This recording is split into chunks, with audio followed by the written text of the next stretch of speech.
Selamat siang pemirsa, selama sekitar 2 pekan Presiden Prabowo Subianto melakukan lawatan ke sekian negara. Metro TV akan menghadirkan special report selama 1 jam ke depan untuk mencari tahu seperti apa hasil ataupun apa yang akan diperoleh Indonesia dari lawatan itu. Saya Leonard Samosir, inilah special report menanti oleh-oleh lawatan Presiden. Pemirsa, Presiden Republik Indonesia Prabowo Subianto bertemu dengan Presiden Amerika Serikat Joe Biden di Gedung Putih, Washington DC, Amerika Serikat. Pertemuan ini berlangsung selama kurang lebih 1 jam. Presiden Amerika Serikat Joe Biden juga turut memberikan selamat atas pelantikan Presiden Prabowo Subianto pada bulan Oktober lalu. Dalam perbincangannya, Presiden Prabowo Subianto juga mengungkapkan terima kasih atas hubungan yang baik antara Indonesia dan Amerika Serikat. Presiden Prabowo juga mengungkap dirinya akan terus berupaya memperkuat hubungan diplomatis antar kedua negara.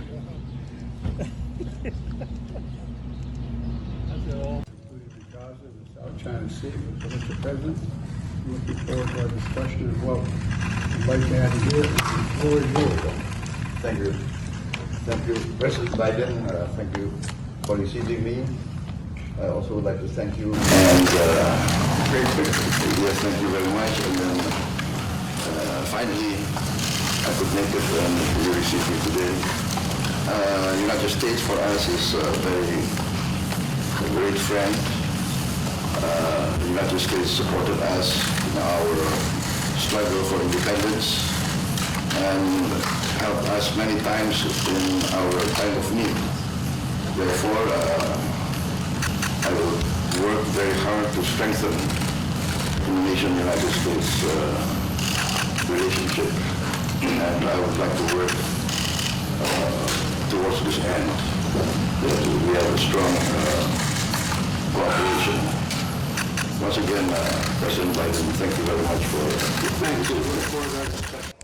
Pertemuan Presiden Prabowo Subianto dengan Presiden Amerika Serikat Joe Biden juga dimaknai sebagai perayaan 75 tahun hubungan baik antar kedua negara. Dalam pertemuan itu juga membahas berbagai hal, salah satunya adalah masalah pertahanan negara. Berikut liputan jurnalis Metro TV Sheha Al-Hadar dari Washington DC, Amerika Serikat. Presiden Republik Indonesia Prabowo Subianto sudah bertemu dengan Presiden Amerika Serikat Joe Biden tadi pukul 2 siang waktu Washington DC atau pukul 2 dini hari waktu Indonesia bagian Barat. Ada sejumlah hal yang didiskusikan, utamanya adalah pertemuan ini merupakan perayaan atas 75 tahun hubungan diplomatik yang baik antara Indonesia dan Amerika Serikat. Kemudian juga tadi Presiden Joe Biden sudah mengungkapkan beberapa hal yang menjadi tema perbincangan di antara kedua belah pihak. Ada beberapa hal yang utama yang tadi ia ungkapkan bahwa pertemuan antara Presiden Prabowo Subianto dan Presiden Joe Biden ini membahas tentang keberlanjutan kerjasama antara Indonesia dan Amerika Serikat, dan ada beberapa poin-poin penting, misalnya pembahasan perihal krisis iklim, kemudian juga pembahasan tentang clean energy, kemudian juga tentang pertahanan negara. Karena kita mengetahui bahwa kerjasama tentang pertahanan negara dari Indonesia dan Amerika Serikat ini sudah berlangsung sejak Presiden Prabowo Subianto masih menjabat sebagai Menteri Pertahanan, yang kala itu ia sudah menjalin kerjasama dengan Menteri Pertahanan Amerika Serikat yang berhubungan dengan modernisasi alutsista dan juga peningkatan pertahanan di Indonesia dan Amerika Serikat. Nah, hasil dari pertemuan ini tentunya diharapkan dapat menjadi kerjasama yang lebih baik di antara kedua negara, karena tadi disebutkan bahwa 75 tahun kerjasama antara Indonesia dan Amerika Serikat ini memang merupakan suatu hal yang sangat baik. Kemudian juga diharapkan dapat terus berlanjut, dan tadi Presiden Prabowo Subianto sudah mengatakan bahwa dirinya akan berupaya kuat untuk terus meningkatkan kerjasama strategis yang baik di antara Amerika Serikat dan Indonesia selama 5 tahun masa kepemimpinannya. Dari Washington DC, Amerika Serikat, Sheha Al-Hadar, Metro TV. Sebelum bertemu dengan Presiden Amerika Serikat Joe Biden, Presiden Prabowo Subianto bertemu dengan Direktur Central Intelligence Agency atau CIA, William J. Burns. Pertemuan ini berlangsung di Wisma Indonesia, Washington DC, Amerika Serikat. Burns dalam kesempatan itu menyambangi Presiden Prabowo bersama dengan Assistant Director for EAPMC Henry Kim dan Chief of Station Jakarta Carlos. Dalam kesempatan itu Presiden Prabowo didampingi Menteri Luar Negeri Sugiono dan Sekretaris Kabinet Teddy Indrawijaya. Berdasarkan keterangan tertulis, pertemuan Presiden dengan Direktur CIA itu berlangsung tertutup Belum ada keterangan lebih lanjut terkait hasil pertemuan itu.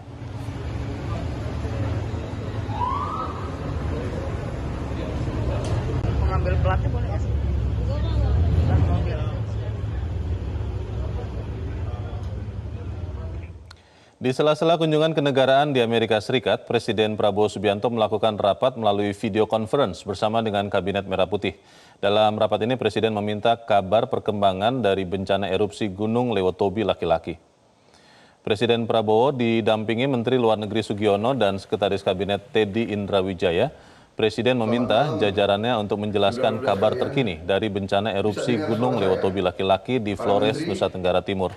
Permintaan Presiden ini langsung dijawab Kepala BNPB Suharyanto yang menyampaikan bahwa tim gabungan meliputi BNPB, Kementerian Sosial, TNI, Polri, dan pemerintah daerah telah berkoordinasi dan melakukan langkah-langkah penyelamatan dan evakuasi sejak erupsi pertama terjadi pada 3 November dini hari. Menteri Kesehatan,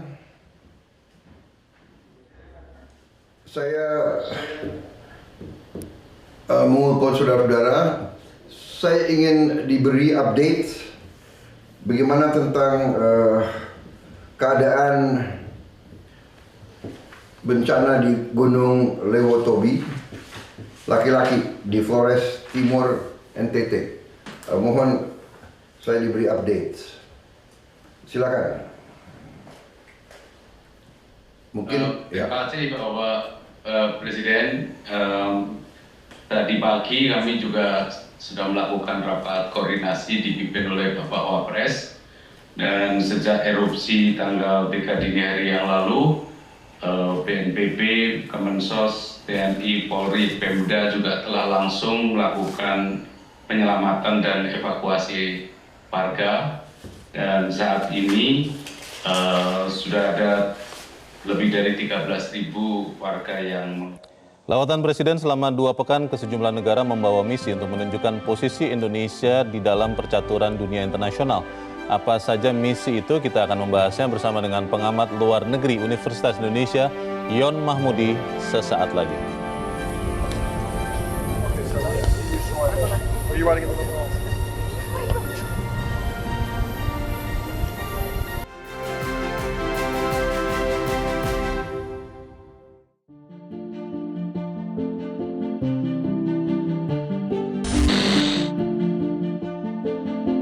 Presiden Prabowo Subianto memulai rangkaian kunjungan ke sejumlah negara sejak Jumat 8 November 2024. Prabowo melakukan kunjungan kenegaraan ke 5 negara yaitu Tiongkok, Amerika Serikat, Peru, Brazil, dan Inggris.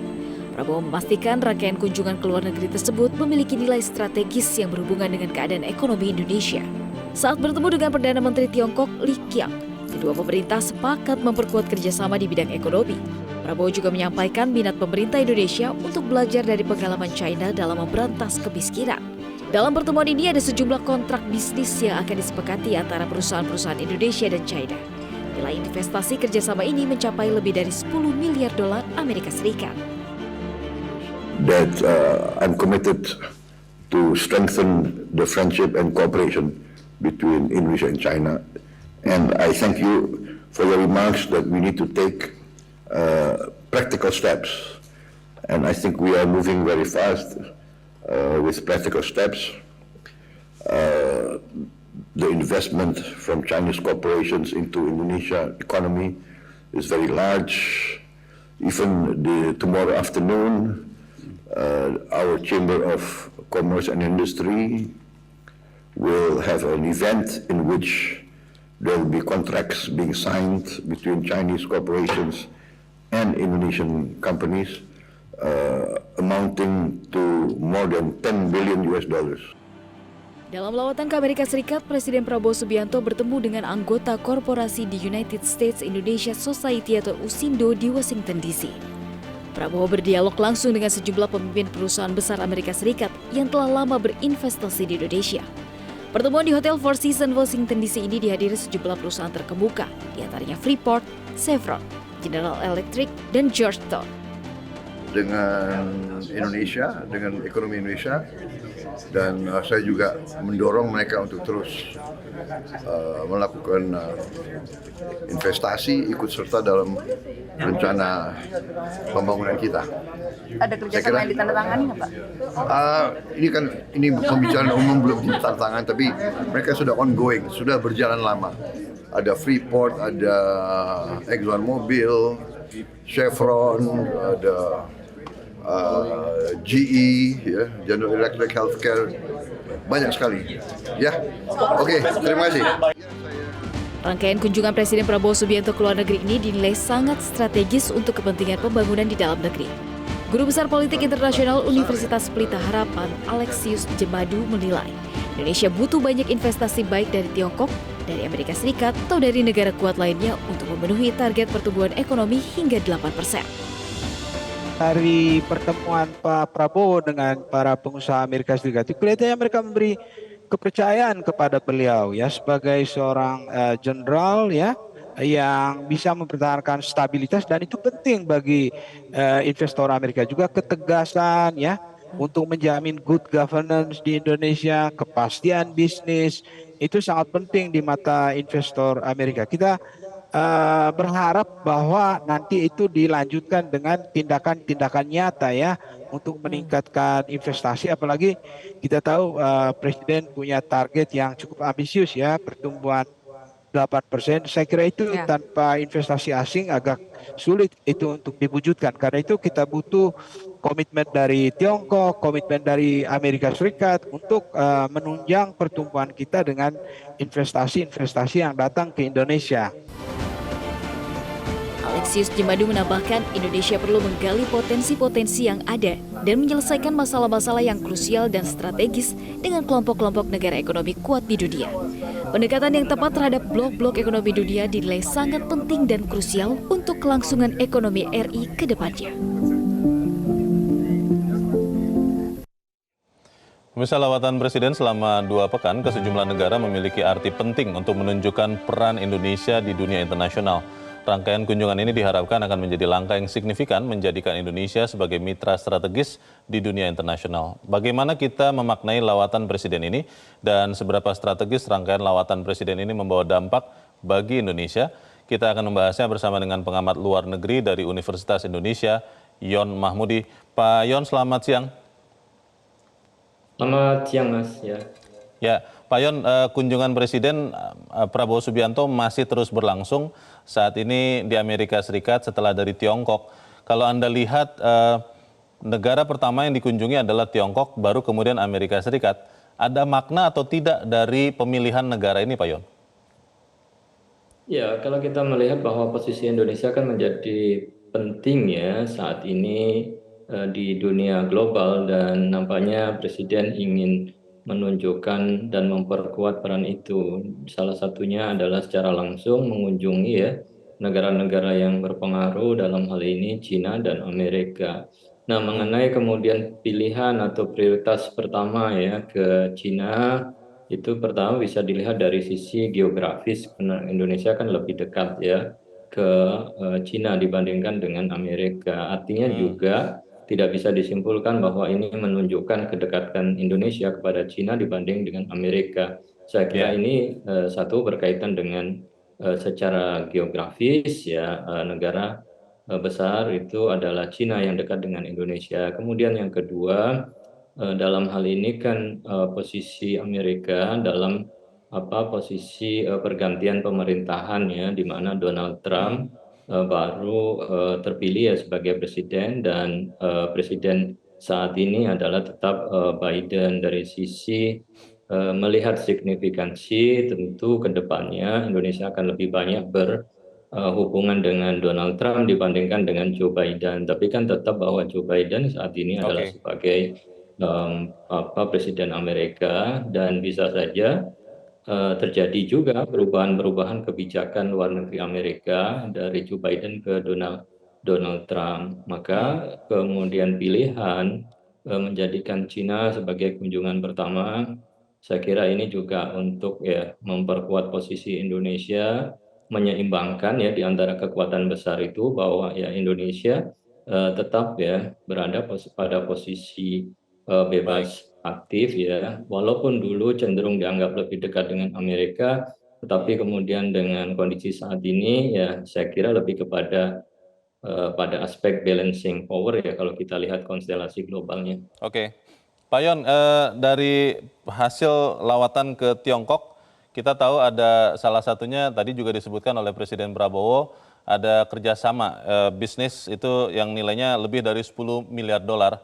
Tapi juga ada pertanyaan di sisi yang lain, ada beberapa pengamat internasional yang bertanya terkait dengan joint statement Pak di tanggal 9 November, khususnya terkait dengan kerjasama di daerah dengan klaim yang tumpang tindih. Bahasa Inggrisnya kalau saya bacakan, the two sides reach important common understanding on joint development in areas of overlapping claims.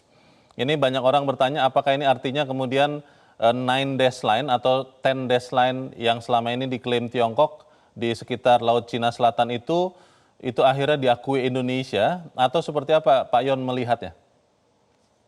Nah, dari sisi ini kita melihat ya, memang pertama peningkatan investasi yang sangat besar dari Cina, kemudian keinginan Cina sendiri untuk bekerja sama dengan Indonesia juga sangat tinggi. Namun pada satu sisi ada persoalan yang mengganjal ya, berkaitan dengan klaim ya Nine Dash Line yang dilakukan oleh Cina, dan itu beririsan, berhimpitan, overlap ya dengan tentu kedaulatan negara Indonesia. Tapi kan masalah itu tidak bisa dibiarkan ya, atau kemudian dihadapi dengan sebagai ancaman keamanan yang mengedepankan tadi ya, dari aspek kedaulatan dan pendekatan security. Nah, pendekatan yang bersifat apa tadi kerjasama ekonomi, saya kira ini menjadi pilihan, bahwa dengan begitu akan didialogkan ya lebih lanjut, dan Cina kan saya kira lebih membuka ya ruang untuk dialog ya di dalam hal menghadapi masalah berkaitan dengan klaim di Laut Cina Selatan yang memang berdekatan dengan Natuna Utara ya di Indonesia. Maka tentu adalah tidak didekati dengan dari sisi ancaman keamanan, tetapi bagaimana ancaman dan hambatan itu dijadikan peluang untuk membangun kerjasama ekonomi.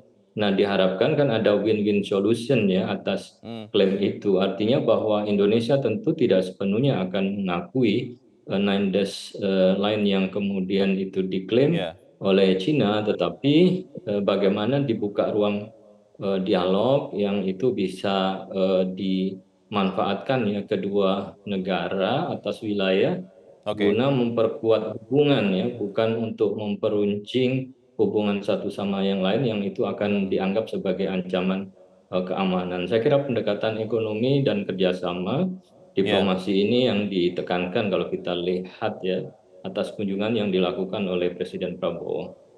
Jadi joint statement per 9 November yang lalu yang dilakukan Presiden Prabowo dan Presiden Xi Jinping itu bukan artinya kemudian Indonesia mengakui klaim 9 atau 10 garis putus yang selama ini dilakukan Tiongkok di Laut Cina Selatan. Bukan itu ya Pak Yon ya? Ya, saya kira bukan, tetapi kan itu membangun sebuah kesepakatan ya bahwa masalah ini harus dibicarakan secara damai dalam proses ya negosiasi dan kerjasama. Apalagi kan sekarang ini kan eranya lebih kepada memperkuat ya diplomasi dan kerjasama, bukan kemudian didekati dalam kacamata konflik dan confrontation atau konfrontasi. Nah, joint statement itulah saya kira yang kemudian menjadi kesepakatan ke depan. Yang menarik saat ini Presiden Prabowo, Pak Yon, sedang ada di Amerika Serikat, dan banyak orang yang berkeyakinan melihat kampanye Presiden-elect, Presiden terpilih Amerika Serikat Donald Trump, Make America Great Again, itu maka kemungkinan trade tension, ketegangan dagang antara Amerika dan Tiongkok akan berlangsung lagi. Indonesia mungkin akan kena imbasnya. Ada yang sudah berspekulasi barang-barang produk Tiongkok yang selama ini masuk ke Amerika akan susah masuk ke sana, dan bisa jadi itu malah akan membanjiri pasar Indonesia. Produsen lokal akan kesulitan.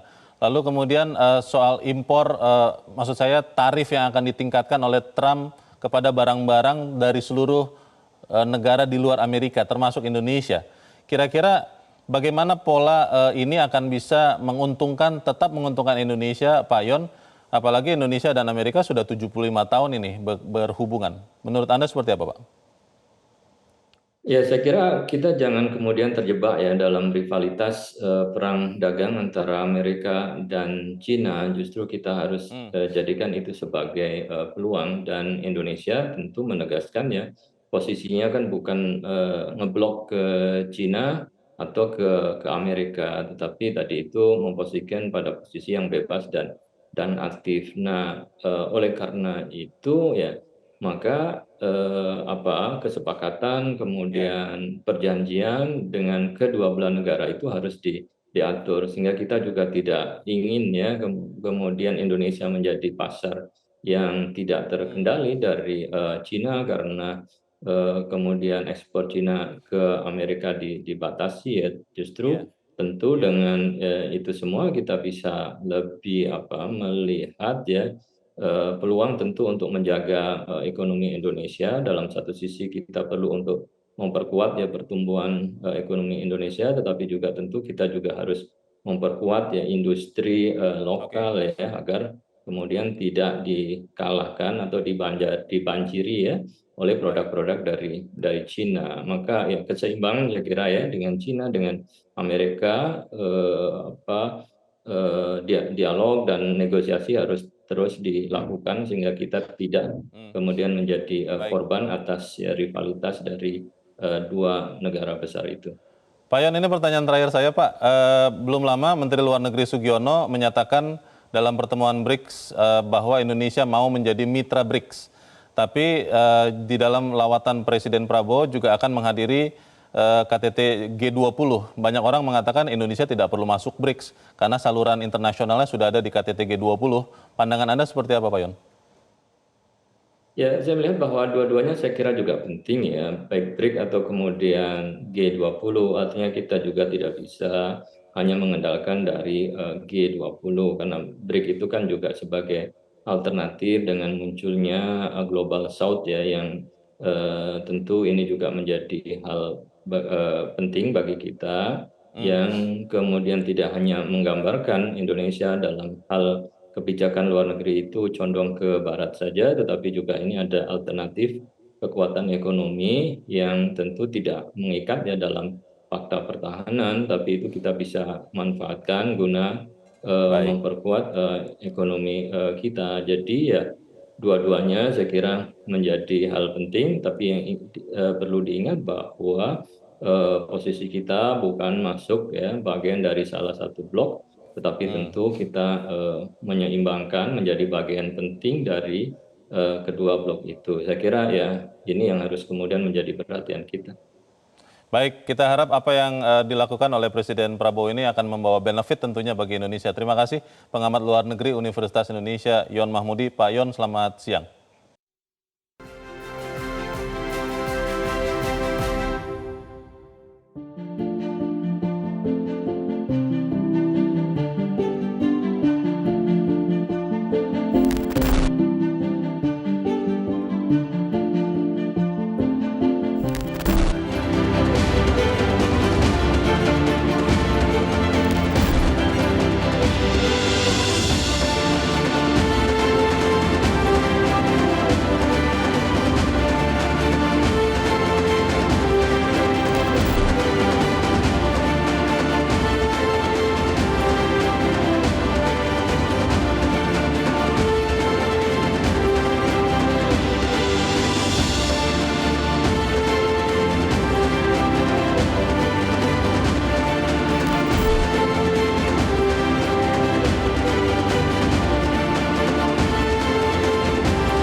Pemirsa, Presiden Prabowo Subianto menyaksikan penandatanganan perjanjian investasi senilai 10,7 miliar dolar Amerika antara pengusaha Indonesia dan pengusaha Tiongkok di Beijing. Investasi dalam berbagai sektor ini diharapkan akan semakin meningkatkan peran sektor swasta dalam membangun dan meningkatkan perekonomian tanah air. Penandatanganan perjanjian investasi sebesar 10,7 miliar US dollar ini digelar di Hotel Peninsula Beijing pada Minggu siang. Investasi ini terdiri dari berbagai bidang, mulai dari ketahanan pangan, ketahanan energi, hingga hilirisasi. Prabowo mengapresiasi investasi dan kerjasama yang disepakati pengusaha China dan Indonesia dan menyampaikan bahwa Indonesia ingin dapat terus bekerja sama dan berkolaborasi dengan China. Strong participation of Chinese entrepreneurs in Indonesia, I think, is a very important element in the close collaboration between our two countries and our two economies. I have had a good meeting with your president and your government. We are committed to continue this path of collaboration, path of synergy in all fields of education, field of business, field of industry, people-to-people cooperation, and we are very optimistic, we are very bullish about the prospects, and we consider that this close collaboration between Indonesia and China will be a factor to stabilize and to increase the regional atmosphere of cooperation. Ketua Kamar Dagang dan Industri Indonesia Arsyad Rashid menilai perjanjian kerjasama investasi ini merupakan hal penting dalam upaya meningkatkan pertumbuhan ekonomi Indonesia sebesar 8%. Arsyad berharap semakin banyak sektor swasta yang terlibat dalam membangun ekosistem di tanah air. Dan juga ini mendorong market di mana ada 10 miliar US dollar yang akan dioperasikan di Indonesia dalam konteks hubungan ini. Dan ini penting sekali untuk ekonomi kita, apalagi bicara pertumbuhan ekonomi 8%. Nah, ini adalah sebagai katalis. Harapannya ini adalah katalis yang akan nantinya membawa private sector atau pihak swasta untuk ikut serta lebih banyak lagi. Jadi yang kita inginkan adalah lebih banyak modal-modal dari swasta yang masuk ke bersama di Indonesia, apakah itu dari pengusaha Indonesia sendiri ataupun joint venture. Sebelumnya Prabowo dan Xi Jinping telah bertemu dan menyepakati sejumlah kerjasama di berbagai bidang, di mana Prabowo optimis kerjasama Indonesia dan China dapat bermanfaat. Pemirsa, Presiden Prabowo Subianto melakukan lawatan ke Tiongkok dan Amerika Serikat dan juga nanti ada ke beberapa pertemuan internasional. Presiden hendak memperkuat kerjasama di berbagai bidang seperti ekonomi dan perdagangan. Untuk membahas lebih lanjut apa yang ingin dicapai pemerintah Indonesia dalam penguatan ekonomi dan perdagangan, sudah bergabung bersama dengan kita melalui sambungan telekonferensi Wakil Menteri Perdagangan Diah Roro Esti. Bu Wamen Roro, selamat siang. Halo, selamat siang. Ya, Bu Roro, kita sudah tahu bahwa hasil dari kunjungan lawatan ke Tiongkok itu salah satunya adalah sekian bentuk kerjasama dagang antara pengusaha Indonesia dan Tiongkok, nilainya disebut-sebut lebih dari 10 miliar dolar. Yang paling besar dari kerjasama dagang ini di sektor apa, mungkin Bu Roro bisa dijelaskan? Ya, jadi yang perlu kita garis bawahi adalah bahwa negara Indonesia merupakan teman dari kedua negara, baik itu bagi Cina maupun bagi Amerika Serikat. Dan kalau kita melihat apa yang terjadi di sana, yaitu salah satu target utamanya adalah untuk memperkuat hubungan ekonominya. Tadi berkali-kali disampaikan bahwa dalam konteks kunjungannya ke Cina, Pak Prabowo juga sudah menandatangani beberapa perjanjian ekonomi dan jumlahnya juga cukup besar ya Mas ya. Tadi kan dicanangkan kurang lebih 10,7 miliar US dollars dan ini di dalamnya terdapat ada yang terkait infrastruktur, terkait energi hijau, teknologi digital maupun pertanian juga. Dan salah satu target utamanya adalah bagaimana kita bisa meningkatkan keterkaitan ekonomi antara Indonesia dan juga Cina gitu. Jadi otomatis ini juga akan meningkatkan pertumbuhan ekonomi nasional kita.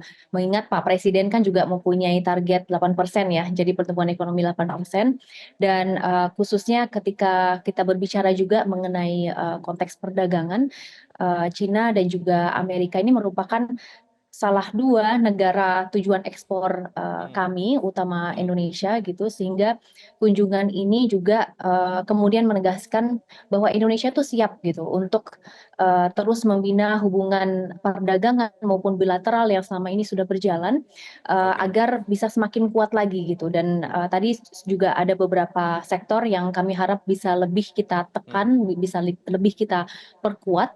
Dan ketika kita berbicara mengenai bagaimana kunjungan Bapak Prabowo ke Amerika, di sini juga terlihat berbagai macam potensi, menurut saya Mas ya. Namun ada beberapa hal yang kita juga harus antisipasi. Tentu nanti bagaimana kebijakannya kita dalam posisi menunggu arahan, tapi selebihnya dalam konteks perdagangan kita juga harus antisipasi dengan potensinya terjadi protectionism dari sisi Amerikanya ya ketika Baik. berbicara mengenai perdagangan. Jadi kebijakan-kebijakan seperti ini misalnya peningkatan tarif impor itu juga bisa mengurangi potensi ekspor Ya, kita ke ya. Amerika gitu ya, ke negara tersebut. Jadi Bu Wamen, bisa ada dampaknya. Ya. apakah untuk kunjungan ke lawatan ke Amerika Serikat juga ada target angka tertentu dalam kerjasama dagang? Tadi ke Tiongkok sudah mendapat komitmen 10 miliar dolar lebih. Apakah di Amerika Serikat juga ada mungkin angka yang bisa dibocorkan kepada kami? Jadi kalau untuk itu belum ya, kita melihat saja perkembangannya seperti apa. Namun yang perlu kita antisipasi adalah kita harus kemudian dengan beberapa mungkin tantangan, kita harus mencari jalan keluar yang ideal, dan bagaimana pada dasarnya kita harus tetap optimis terhadap potensi pertumbuhan ekonomi nasional kita. Ya, Dan semangat Pak Presiden juga untuk mendorong hilirisasi, hingga juga adanya multiplier efek yang terdapat di dalamnya, ini juga menjadi semangat tersendiri untuk negara Indonesia gitu. Dan selebihnya kita juga menunggu ya Mas ya, karena ini kan juga masih baru terjadi, masih baru dilantik gitu. ya, Kita ya. harus menunggu bagaimana nih rencana mengenai pengenaan tarif impor, baik itu Hmm, mungkin di kurungan 10 ataupun 20%, baik. khususnya terhadap produk-produk impor yang masuk ke Amerika Serikat. Dan Ya, apakah kemudian negara Indonesia menjadi salah satu negara yang ditargetkan? Ini kan juga masih dalam posisi wait betul. and see gitu. Bertanya-tanya ya. Tapi di satu sisi juga kami pemerintah akan terus-menerus berkolaborasi dengan para pelaku usaha gitu ya untuk dan juga bisa mengatur strategi bagaimana caranya kita bisa menjadi alternatif sumber impor ke Amerika Serikat gitu. Jadi Baik. kalau kita melihat Amerika dan juga Cina, kemungkinan besar kan akan ditegaskan mengenai ini ya Mas ya, tarif setidaknya 60%. Ini kan beberapa kali Hmm, juga sudah hmm, disampaikan. Jadi ini hmm. bisa menjadi potensi tersendiri untuk negara Indonesia. Bu Wamen Roro, yang juga diantisipasi adalah tidak lama lagi Presiden terpilih Donald Trump akan memimpin Amerika Serikat. Hampir semuanya percaya bahwa itu akan membuat trade tension akan kembali muncul antara Amerika Serikat dengan Tiongkok. Salah satu yang dikhawatirkan adalah kalau barang-barang Tiongkok tidak bisa masuk ke Amerika Serikat, mungkin itu akan masuk ke Indonesia karena Indonesia dengan 280 juta orang penduduknya pasar yang sangat besar. Apakah hal ini juga sudah mulai diantisipasi termasuk dalam lawatan ke luar negeri Presiden dan rombongan saat ini, Bu Wamen? Tentu kami akan berupaya secara tegas karena ini merupakan juga arahan dari Pak Presiden ya, Pak Prabowo, bahwa Mhm. kita harus melindungi dengan adanya potensi lonjakan impor dari beberapa negara tertentu, dan pemerintah akan terdepan untuk mengantisipasi dan mengatur strategi yang terbaik karena ini Hmm, melibati berbagai macam sektor pemerintah ya Mas ya. Jadi bukan hanya di ranahnya iya, Kementerian Perdagangan, tapi iya. lintas KL ini juga harus bekerja sama agar untuk mengantisipasi. Tapi kalau menurut saya ada juga sisi baiknya dan potensi yang cukup besar Mhm. ketika dikenakan tarif yang cukup besar khususnya untuk impor goods and service dari Cina ke Amerika, ini menjadi Oke. peluang untuk negara Indonesia untuk masuk di dalam situ gitu. Maka mari kita melihat terlebih dahulu bagaimana progres dan kebijakan yang nantinya akan ditetapkan dan kita akan menyesuaikan dan tentunya akan mencari solusi yang terbaik untuk bangsa dan negara Indonesia. Baik, Bu Wamen, kalau banyak pengamat dan juga pengusaha mengatakan pola-pola kerjasama investasi dan dagang Indonesia dengan Amerika Serikat itu banyak berfokus kepada energi tradisional, karena kita tahu ada perusahaan-perusahaan seperti ExxonMobil, Chevron, Freeport, dan kemudian juga otomotif tapi yang tradisional, sementara dan teknologi tinggi juga. Sementara kalau dengan Tiongkok lebih banyak kepada infrastruktur dasar. Kita tahu kereta cepat Indonesia, KCIC, Jakarta-Bandung itu sudah dibangun oleh salah satu perusahaan besar Tiongkok. Lalu dan juga fokus kepada energi baru, karena kita juga banyak memproduksi baterai kendaraan listrik. Strategi ini masih akan tetap dipakai dalam pola hubungan baik dagang maupun investasi antara Indonesia dengan Amerika Serikat dan dengan Tiongkok, atau ada strategi yang baru lagi terutama mengantisipasi kemungkinan ketegangan dagang yang akan muncul lagi ini, Bu Wamen? Jadi yang pertama kita harus step out dari potensi konflik ataupun konflik yang sudah ada antara kedua negara besar itu ya Mas ya. Jadi baik itu Amerika maupun Cina gitu. Tapi di satu sisi tadi dibicarakan mengenai misalnya energi konvensional gitu ya, bahwa Ya. sebetulnya ada peluang juga untuk tadi juga disampaikan mengenai energi baru, dan secara paralel sedang terjadi Conference of the Parties yang diselenggarakan di Baku, Azerbaijan, di mana salah COP. satunya salah satu bentuk kerjasama, dan ini Indonesia dan negara-negara lain ya, jadi bukan hanya terkhususkan Cina maupun Amerika, itu sedang mendorong implementasi dari energi baru dan juga energi terbarukan agar kita juga bisa mendiversify energy portfolio kita, mengingat bahwa kita juga mempunyai target-target utama nih untuk mengurangi emisi karbon kita gitu. Jadi secara paralel banyak sekali perjanjian-perjanjian maupun kerjasama kolaborasi yang sedang dilakukan, dan harapannya bahwa Ya. kunjungan Pak Presiden kami baik itu ke Cina maupun ke Amerika ini juga bisa memperkuat yang selama ini sudah kita upayakan begitu. Jadi kalau saya lebih ke bagaimana kita mengoptimalkan semangat dan momentum, karena ini juga merupakan salah satu dari beberapa negara tujuan utama Pak Presiden, Pak Prabowo. Semoga ini bisa membuka peluang yang baik untuk negara Indonesia juga. Bu Roro, selain melawat ke Tiongkok dan Amerika Serikat, rencananya juga Presiden akan melawat ke Inggris kemudian, dan juga disebut-sebut negara di Timur Tengah, tapi belum ketahuan. Tapi in between juga akan menghadiri KTT APEC di Peru dan juga KTT G20 di Brazil. Apakah ini artinya memang kemudian strategi khususnya dagang dan investasi tentunya, Indonesia itu akan tetap menjalankan bersama-sama baik bilateral dengan Tiongkok, dengan Amerika dan yang lain, tapi juga yang kerjasama multilateral, APEC, G20 sebelumnya juga menyatakan minat untuk masuk sebagai partner BRICS, itu akan dilakukan bersama-sama atau seperti apa, Bu Wamen? Ya, jadi kalau dalam konteks APEC dan G20, kebetulan APEC ini kan diselenggarakan di Peru ya. Jadi ada beberapa hal yang substansial yang nanti kita akan melihat perkembangannya, karena kebetulan saya juga ditugaskan untuk mengawal perundingan perjanjian perdagangan khususnya antara Indonesia dan Peru di CEPAC, Comprehensive Economic Partnership Agreement. Tapi pada dasarnya APEC yang kebetulan saat ini Pak Budi Santoso, Pak Menteri yang hadir pada kegiatan tersebut, nanti akan menyambut Pak Presiden juga. Kita memanfaatkan gitu Mas, APEC ini sebagai forum yang dapat mendorong kita untuk mengadopsi yang kita namakan best practices. Ya, dan ini adalah sesuatu hal yang disepakati secara internasional untuk gimana caranya sih kita bisa meningkatkan pertumbuhan ekonomi nasional kita.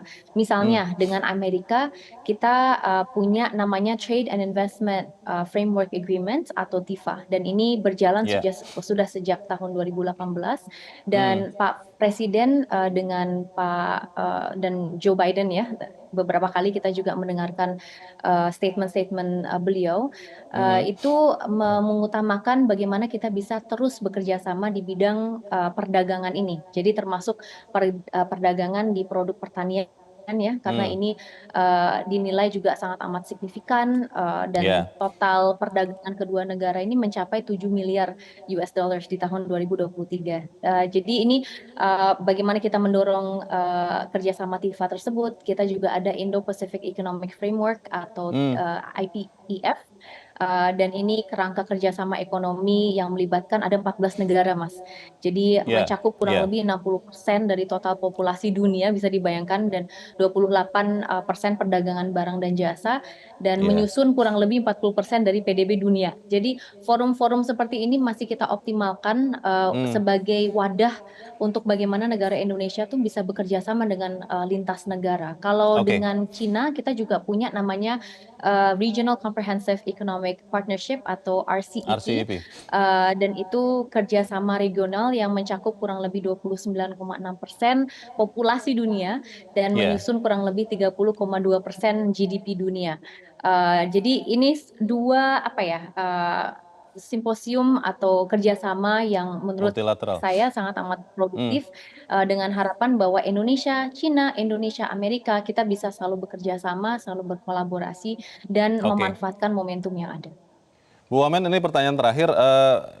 Kementerian Perdagangan dan juga segenap kementerian lembaga yang ikut dalam rombongan Presiden, itu saat ini juga sudah mempersiapkan langkah-langkah tindak lanjutnya atau menunggu seluruh rangkaian lawatan Presiden selesai dulu? Tentunya kita harap sudah bergerak juga saat ini. Seperti apa, Bu Wamen? Ya. Jadi kalau tentu yang pertama kita menunggu arahan, karena berdasarkan beberapa kunjungan di beberapa negara pasti ada beberapa ini ya Mas ya, poin-poin yang harus diutamakan. Tapi pada dasarnya kita akan terus-menerus meningkatkan utilisasi dari perjanjian dagang yang sudah ada. Tadi ada beberapa yang jalan, bahkan kita juga punya ASEAN China FTA, tadi juga ada RCEP, ada TIFA, ada IPEF. Dan Pak Presiden, kalau tidak salah beliau mengatakan ini di bahasa Mandarin ya, bahwa 1000 teman itu terlalu sedikit dan 1 musuh terlalu banyak. Maka ini menjadi semangat tersendiri untuk kita selalu bergotong royong bersama-sama, bekerja sama demi memajukan bangsa Indonesia dengan kerjasama yang cukup intensif dengan negara-negara seperti Amerika dan juga China. Jadi let's see ya Mas, pada dasarnya kita siap bekerja dan selama ini kita sudah mengerjakan apa yang menjadi utama untuk mensukseskan bilateral relations antara kedua negara. Baik, kita tentunya terus berharap agar benefit sebanyak mungkin bagi Indonesia. Terima kasih Wakil Menteri Perdagangan Diah Roro Esti sudah mencerahkan kami. Selamat siang, Bu Wamen. Selamat siang, terima kasih. Pemirsa tetaplah bersama kami, Special Report akan kami lanjutkan selepas jeda berikut ini.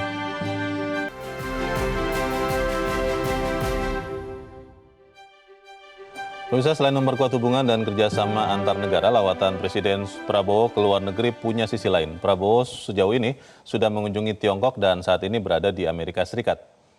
Kalau kita lihat perjalanannya, Presiden Prabowo meletakkan karangan bunga atau flower tribute di Monumen Pahlawan Nasional Tiananmen, Tiongkok pada Sabtu lalu.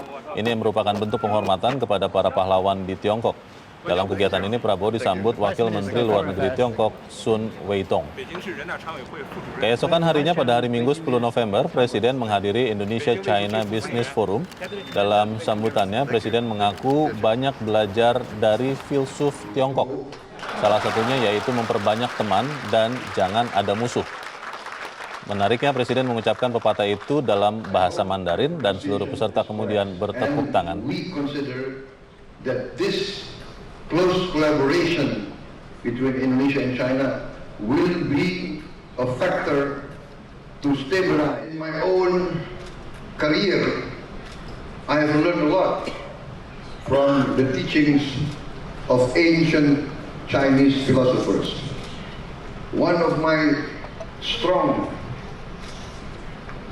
guiding principle is 1,000 friends, too few, one enemy, too many.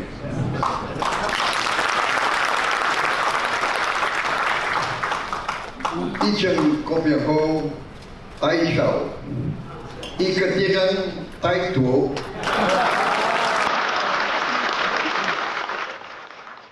Pemirsa, demikianlah akhir dari Special Report Metro TV. Atas nama teman-teman yang bertugas, saya Donald Samuel mengucapkan terima kasih untuk kebersamaan Anda. Selamat siang, sampai jumpa.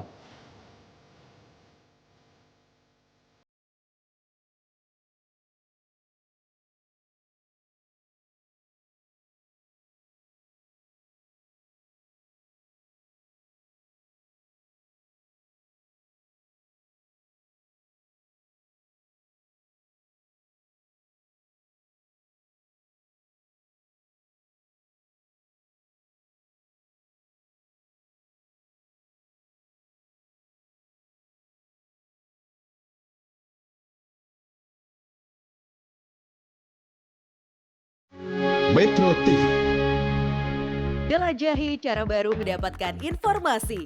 Download Metro TV Extend sekarang.